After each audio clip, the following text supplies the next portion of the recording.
All right, the Reds, it's the second look, taking a second look at Liverpool's 3-1 win over Manchester United at Anfield. A great afternoon, a great night, a great morning, a great week, a great year, a great Christmas.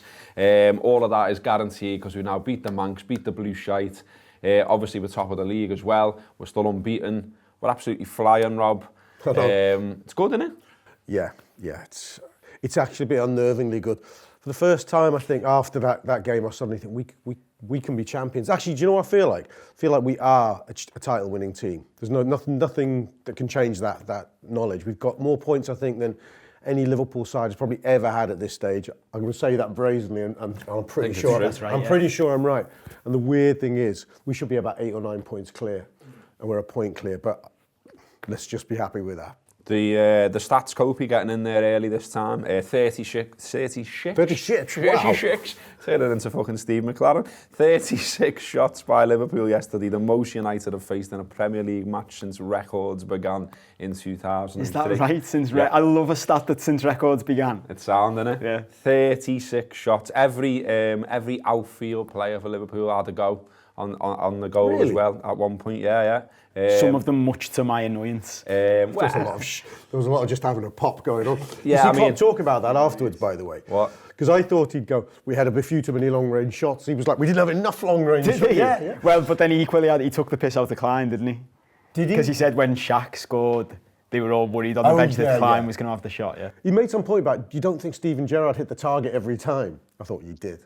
Yeah, Firmino had 9 shots, Fabinho had 5, Lovren, Wijnaldum, Mane, Van Dijk and Salah had 3, Shaqiri and Klein had 2, Robertson, Keita and Henderson had 1, 36 shots. Also 13 corners to 2, 64% possession for Liverpool as well.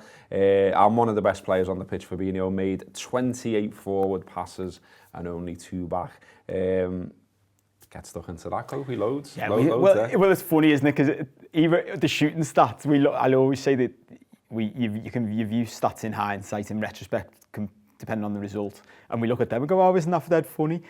Those shooting stats, we wouldn't be laughing at if we hadn't won. No. I wouldn't be laughing at the fact that Xherdan Lovren would get back to his best, and Klein had a couple from long range. And the way it phases where I was furious about that. But what those stats do show is what you saw with your own eyes, which was we absolutely battered them. At half time, when it was 1-1 and there was a bit of unrest, and when they scored and all that, I said to the lads in the ground, this is one of those games where if you distance yourself from the emotion and put yourself in, pretend you're a neutral fan watching this match at home, all you'd be saying is Liverpool should be about 5-0, 5-1 up by now. This is only going in one direction.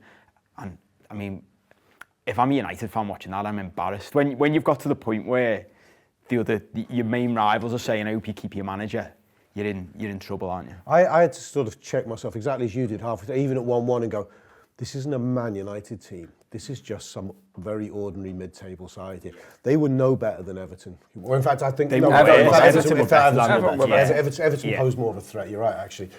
You just have this. Actually, I think it's the first time, even when we went there and won 3-0 under Brendan a few years ago, and even winning 4-1 at Old Trafford. This is the first time I thought, this is not a Man United team we're facing here. It's just an ordinary football club in our league. Yeah, which is fantastic. There's 19 points now between the sides, which is the biggest margin between the two clubs at this stage of the season for 46 years. There was a request, by the way, for expected goals. We don't normally mention that on here, so I've gone and had a look. So Liverpool was 2.61 and Manchester United 0.66. So there you go. That's pretty much right on the money then, isn't it? Yeah, pretty much. But yeah, the Reds were fantastic in every respect. Lots and lots of praise for Fabinho, so I think we should do him. Obviously plays the full game. 78% of his passes were accurate, 2 were key. 6 long balls, 1 big chance created. Had a couple of shots which you've already mentioned. Duels, we talked about that before, but his figures on that were fantastic. He won 7 out of the 12. Mentioned the forward passing already. He was great, really coming to his own, didn't he, yesterday? Yeah, he was very front foot for a holding midfield player as well. He does 2 things well. He does get you on the front foot. He's happy to step past the man and to look for a forward pass. But at the same time, he's also perhaps one of the most adept back foot midfield centre mids I've got. You made a good point the other week about how he's maybe not set up for the press as much as, say, a Jordan Henderson is. Jordan's very front foot, wants to get on it. But Jordan's not as good when you're going the other way, when they're coming onto you. But Fabinho will stand his ground and time an interception. That's something we haven't had. I don't think Wijnaldum does that for us. I don't think Jordan really does that.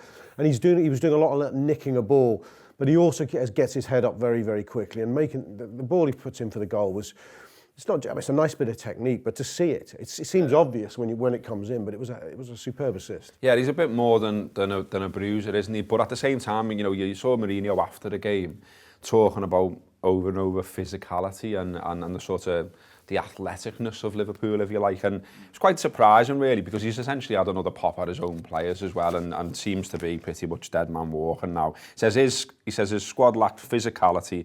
He also claims too many of his players are injury prone. He says when you're permanently injured, physicality is very difficult to get. He says, I'll give you an example. Robertson, Mane, Salah, Wijnaldum, Keita, Fabinho, they're physical players. On top of that, they're good players technically. I also have a lot of good players technically, but we don't have lots of players with intensity, that physicality.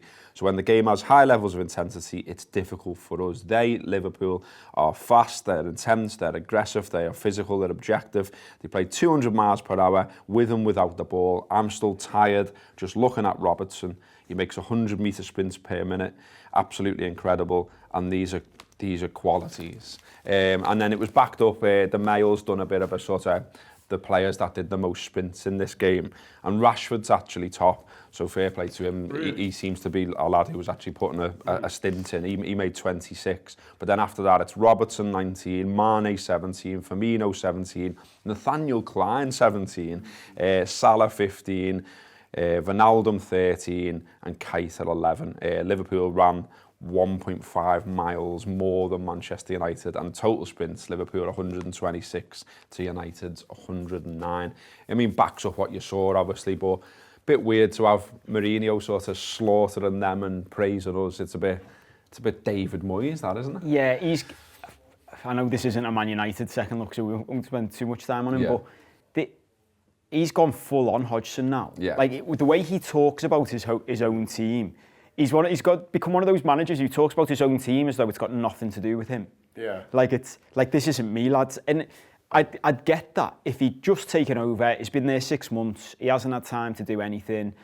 But this is a team, he said himself, he took to second last year and it was a big achievement. So built in his own image. Well, he's spent, as far as I understand it, 420 million quid on 10 outfield players. And also, all of those players that he reeled off, he had every opportunity to buy any of them. They were there and he had money and he could have bought them. So sort of saying, it's not fair Liverpool have got these players. Well, unless what he's saying is, I didn't want any of the players that have been brought in for me. Which, if that's an underlying dig at the club, that's a completely different thing. And I think that there is a massive argument that they're in much more trouble than even the face of it shows. But I think it's just absolutely insane. Back on the Fabinho point, it's worth saying because I've been criticised in the past for being critical of him. And he did something actually, maybe he watches the show and takes advice, which is not unheard of with the Liverpool squad and what we say. That's a joke, by the way, before anyone starts kicking off. It's Rebecca who takes the advice and passes it. Yeah, that's it. Yeah, she follows me on Twitter. I was saying about him a few weeks ago. He spends too much time on the floor, and you can't slide tackle loads in this team in that position and expect to be a part of the game because you'll be bypassed. And something I think and no stats to back this up, but just watching him yesterday, I think he stayed on his feet a lot more, and that was where you saw more of the press, the nicking the ball, the getting the leg round. And for the first time, I saw a performance from him. And I am a massive Jordan Henderson fan and have defended him to the hilt. But for the first time, I saw a player that I think has got a ceiling that's higher than Jordan Henderson's ceiling. I think so. I think the qualities he showed in that game, we've never seen Henderson hit that height, I don't think. And it was massively influential. The pass... Something I love footballers doing when I'm watching the game is, because at the end of the day, we're all just dickheads who don't know what we're talking about, generally speaking. Yeah, I know. House of Cards and all Stay that. tuned. Yeah. Subscribe, fucking hell. Usually, when you talk about things, you can talk about things fairly articulately, intelligently, whatever. Break it down. What I love in footballers, pro footballers, is when they do something that even in the ground, not playing, you don't see. And when he hit that pass to Mane, the first thing I did was go, Klein's on there.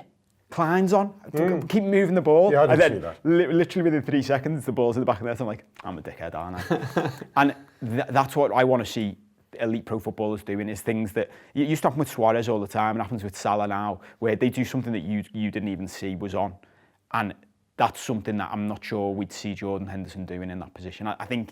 Also, though, you know, the physicality bit, though, it was good to see. I mean, it's also good to see footballers do the things you want them to do as well, which was, and what I wanted to see Liverpool do is not give Lukaku a sniff in the game, and that was pretty much how it was. Okay, he's involved in their goal, but the goal's more of a goalkeeper mistake from our goalie than anything else. He's totally excused for that, by the way. He's sound.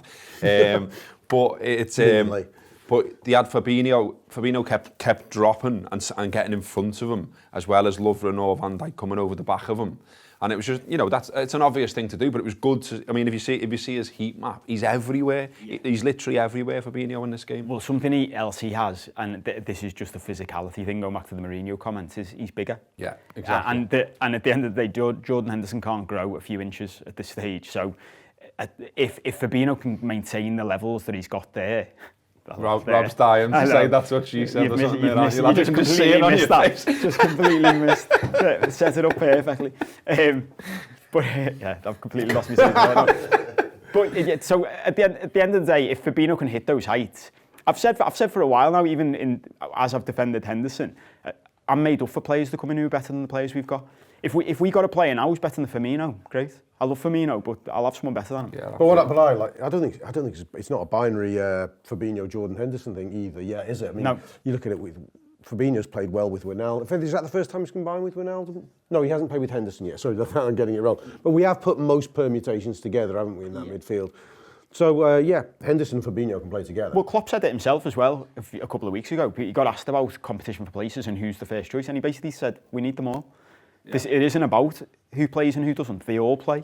We need every one of them. One of the reasons we would be... I think going back to the sort of general game, that's the best I've seen us start a game for ages. And Klopp even said in the post-match press conference, it's one of the best, if not the best, he's seen full stop from us since he's been in. You don't get that if you're playing the same three lads in midfield every 3 or 4 days. And it's the fact that he can mix it up, and these lads have starting to settle in now as well. It's just there was just a real hunger, wasn't there, about Liverpool? And Klopp also said afterwards that we all talk about and we all joke about the park and the bus and showing no ambition and all that sort of stuff. He says in the post-match press conference, I actually think they wanted to play, we just didn't let them. And that's what was there all the way through, that hunger that, just in the faces at them, didn't let them do anything. And it was amusing to just see them pumping long balls and them going out of play half the time. They weren't even successful long balls. Yeah, I think Klopp's faced Mourinho a few times now in this league, and I would say Mourinho's had the edge in as much as he's either totally shut us out or he got that win like he did at Old Trafford.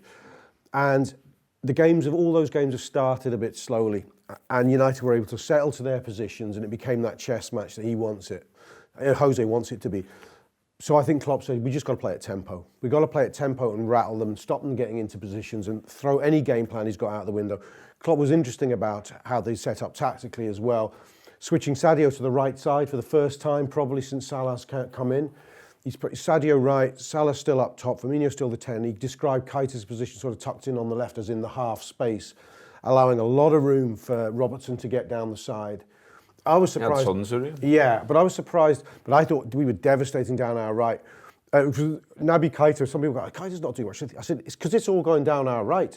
Naby's doing his bit on the left. But we had Mane and Salah and Klein, who was getting forward fantastically in the first half in tandem. We were overloading in those right-hand areas and dragged them. I think that's what creates the space that Fabinho finds for the pass in the end. Well, Neil had a look where it all went right for Liverpool on Sunday as well. Here he is with the infamous tactics board. Jurgen Klopp finds himself on a pretty good roll at the minute. He must have been pleased with the way in which Sunday ended up playing out, partially because of his selection, but maybe, just maybe, because he'll have reacted to what Manchester United did.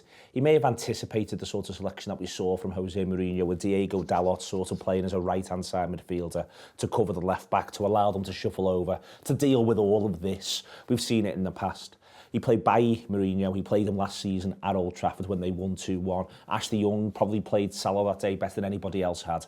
The Liverpool manager then said post-match they decided to shake it all up. Mane went back over to the right. Keita, who's been doing bits left mid, sits in there. Firmino comes round and causes absolute chaos all the way through the game. And Salah occupies the two centre-halves. What then happens at half-time, I still can't quite work out, and maybe I'll get some insight into it when I speak to Sean Rodgers later on. Maybe it'll come out on Monday Night Football. He tucks Lingard right the way in to centre midfield in the second half, and that just gives Andy Robertson the absolute run of the gaff, having took Dalot off. Is that Lingard being ill-disciplined? Is it instruction? Lingard doesn't seem the sort of player who would ignore a direct instruction like that, and the message wasn't getting over to him. And time again, Robertson was running directly at Manchester United and putting them in a position where they were backtracking and not really being quite sure what to do about it. Elsewhere, you can see the way Wijnaldum played and where he tended to be on the pitch. He was able to occupy and monitor 2 or 3 Manchester United players, constantly available to come over and help out with Nathaniel Klein. The other one that's interesting is Fabinho. Yes, he plays brilliantly, but does the manager in part select him because of Fellaini? Fellaini then comes on at half-time and you saw a fair bit of Fabinho tracking along. At one point, Fellaini got himself over there and Van Dijk absolutely grabbed Fabinho and said, you need to go and stand right there and be right on top of him and give everybody a hand with that little bit of a mess. The point is that Liverpool, in the end, had an answer for everything Manchester United tried. Yes, they grew frustrated at 1-1, both just before half-time and as we wore into the second half and people started to have shots. The shots is a really good thing, of something I consistently bang on about. What do Manchester United want more than the ball at the goal kick or in David De Gea's hands so they can get up and get set? What can't Manchester United deal with? They can't deal with Liverpool's pace, Liverpool's movement, Liverpool's ability with the ball. That's the reality of the situation. That's what played out. Manchester United, all they had in the end was to try to stop a football match from breaking out. And when it did break out, Liverpool were far superior. Thank you to Neil there. We're going to talk about the Shaq now. He needs a song, this fella. We can't just have Xherdan, Shaqiri and just saying that over and over again. Although that was nice, and it was nice that he gave us How's little... it go? I'm not Xherdan, Shaqiri. Is that it? Yeah, that's it. Yeah. Pick that up. Too complex, the lyrics. But we do that, and he like the match is still unfolding, and he's giving the cop a little wave. I enjoy that type of thing. I was just saying to the lads here as well, like I actually hung round afterwards, and normally just like I'm straight out the door as soon as the final whistle goes. But I wanted to watch what Shaqiri did, and he basically went to every single player, went to the manager, hugged everyone, high-fived everyone, had a little chat with Alisson. I like to think he said, got you out the shit there, didn't I, lad? Went and milked it again with the crowd, and it was just... He's just a boss fella, isn't he? And he made a huge difference when he came on. I'll read out his stats in a minute, but stats aside, one thing stats don't show is it's just the energy of him, isn't it? As soon as he comes on the pitch, there was energy. He was driving us forward. Everything was positive. Everything was rushed. Everything was quick, but in a good way. He just took it up a level, didn't he? His attitude's just been world class, and that's something Harry Redknapp says. The boy's got a world class attitude from the moment he walked through the door, and because he came in for that criticism from every quarter, didn't he? That his attitude wasn't really right for a Klopp setup. It's not just been right. It's been he almost is relishing being the super sub. He's sort of, what's the word, consigning himself to the bench by being so impactful off the bench. Because although he's good when he starts, he's sensational when he comes on. It doesn't seem to bother him. Mind you, if you score 2 against Man U and you're the hero of the Kop, you're not going at the Kop end, wasn't it? You're not going to mind. But there's everything about it. It's perfect. I was saying to you beforehand, he's like a sort of little Jag Suarez, isn't it? Yeah. I'm not meaning to damn him, but it is the energy, it's the positivity. He wants to force everything. And if you bring him off the bench, it's going to be because you want someone to force it. Unless you're closing out a game, but if you want someone to bring you goals and you want to take the rest of them up a level, he's the man. He's only on the pitch 20 minutes, but even in the 20 minutes, obviously the 2 goals, fantastic that they were deflected after Mourinho banging on about luck. As I said on the post-match pint, we've watched lucky Man United for years, so lucky Liverpool, if that becomes a thing, I'm banging to it. And yet Shaqiri forces that luck, like I say. You know, he's driving Liverpool forward. He's 20 minutes played, 2 goals, 12 accurate passes, which was 70% of the passes he attempts, 1 key pass, 2 shots on target, 2 dribble attempts, 1 successful, wins 2 out of 4 duels as well. Wins a tackle as well. I was going to say, you saw him tracking back as well. You know, he didn't just stand there with his hands on his hips in an attacking position and go, okay, give me the ball, I'm the man. He went back, he was following the ball, he was trying to win it back and stuff as well. And he's just an absolute ball of energy, wasn't he? Yeah, he's phenomenal, and I don't think there's even Liverpool fans who are happy with the signing. Because at the time I was openly saying I'm fine with the signing as long as we get one more. I still think we needed one more, and that won't change even if we win the league. But I don't think there's a single Liverpool fan, even the ones who thought it was a great signing, who'd have anticipated what impact he's had. I think that just everything about him is perfect for Liverpool. I've spoken in the past about Stuart Downing and what it takes to have the mentality to be a Liverpool player. And Stuart Downing was the complete opposite of Xherdan Shaqiri. Yeah. He came and it was like, oh God, am I good enough for Liverpool? And you could see the self-doubt in him no matter what he did. Xherdan Shaqiri, everything about him, and we've mentioned this before, but it goes back to that overhead kick he scored in pre-season. And when everyone's saying to him, oh, great, like best goal you've ever scored, and he was just like, no. Always do them. Always do them. Brilliant them. And you can see in his body language, his personality, when he comes onto the pitch, the stuff you were saying before, I think one of the most important things is he demands the ball. Yeah. He comes on, he says, I'm good enough to play for this team. I'm good enough to be the match winner. And where he's changed perception since he came in, I think he would have stopped it when he was coming on and said to even Gary Neville, who's one of his biggest sort of critics, could he be the match winner? Everyone in that ground was saying, yeah, he'll score. He'll do something. He'll create a goal. Something will happen with him on the pitch. He raises the whole energy in the ground amongst the players. Yeah. Yeah, I mean, if you talk enough, you say something right eventually, don't you? Monkey typewriters and all that kind of stuff. And at our time, I did go to my mate Gary, so I'm claiming this. Gary can back me up when he watches it. Put it in the comments, Gary, come on, back me up. We're having a pint and I went, you know what's going to happen in this? Shaqiri's going to come on and get the winner. And then, and because I'd said it, I was obviously desperate for it to happen, just so I go, yes, I'm right. But also, when that piece of play unfolded and it was coming to him, I shouted like a knobhead, yes, the Shaq!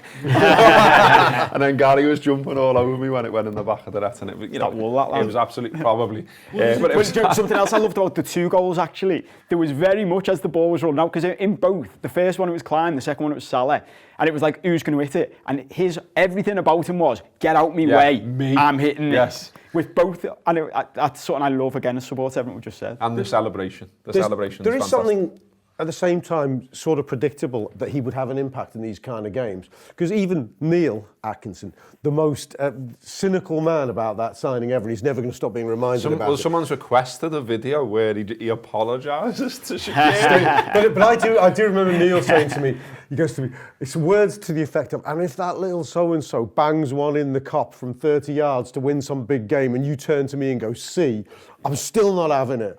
But I think he is now, because it's happened in a bigger way. It's not just being cameos we've seen from Xherdan Shaqiri. He comes on. Consistency. But it's not like he gets the ball, jinks past 3 and hits 4 into out the ground and 1 in 10 goes in or whatever.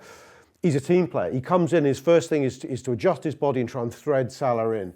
He's constantly looking to link the play. Yeah. He wants to work with good players like Salah and Mane. You can see him go into them going, I'm giving it to you, give it back to me. He's working and working within a system. And that's what I don't think people knew or suspected he could provide. Well, I think in defence of Neil, and I'll put myself in the firing line with him, when we were talking about this stuff, what we expected to see was a player with talent who would love coming on and shooting from 30 yards. Yeah. And that's what he'd do. And exactly what you've just said, most of them would go into the cop, and then every now and then one would go in the top corner, and it would be like sort of John Arne reset levels of, well, just because one goes, and I think that's what he was saying, just because one goes in the top corner every now and then doesn't justify all the rest. But also, it's completely different to that, as Rob said. But he's not doing that, is he? Because he was on a hat-trick there, and he had an opportunity to maybe go for I'll try and put this in the top bin, and he didn't. He laid it across and played the pass. So he's adjusted what we knew about him, basically, hasn't he? He's gone, for me to impress in this side, I've got to do exactly what the manager wants of me. And we've seen the manager bollock him on the pitch and all stuff like that. I think he's got him almost in a perfect place, if you like, because the only way he's down from Liverpool for him really now. And Shaqiri knows that, Klopp knows that, and he can manage him accordingly. He can sort of say, look, if you don't do what I want you to do, I'll just bomb you out, lad. And where are you going to go next after Liverpool? You see what no one was, I think, listening to when the critics were, Charlie Adam and Neville and people in the summer going, oh, Shaqiri just wants to do it all on his own. Even the critics like Neil, who just saw, people described him routinely as a match-of-the-day player. At Stoke, they were fucking terrible. I mean, so the manager's game plan was just find him in space, and then he's going to have to do something. Yeah. Because none of the rest of you are any good at all. You're not on his level, It was that extreme, that team he was playing in. And I think we're seeing the real Shaqiri Well, now. it must have made him laugh, wasn't it, when he's getting criticised by Charlie Adam for being too selfish and self-absorbed. And he must have been looking at Charlie Adam going, why would I ever pass to you, lad? Yeah. Why would that ever happen? I'm just not going to do it. You look like you should be asking for an extra hash brown and a coffee. Fuck off. Exactly. Okay, well, the other thing I wanted to do is just put it into context how lucky we are to be watching this Liverpool side right now, because we've smashed Man United, we beat the Blues in hilarious fashion, we're top of the league, we're unbeaten, we're closing down City's goal difference here as well. There's only an 8 difference now when your team, they were out of sight on that score, so we can stop stressing about that as well.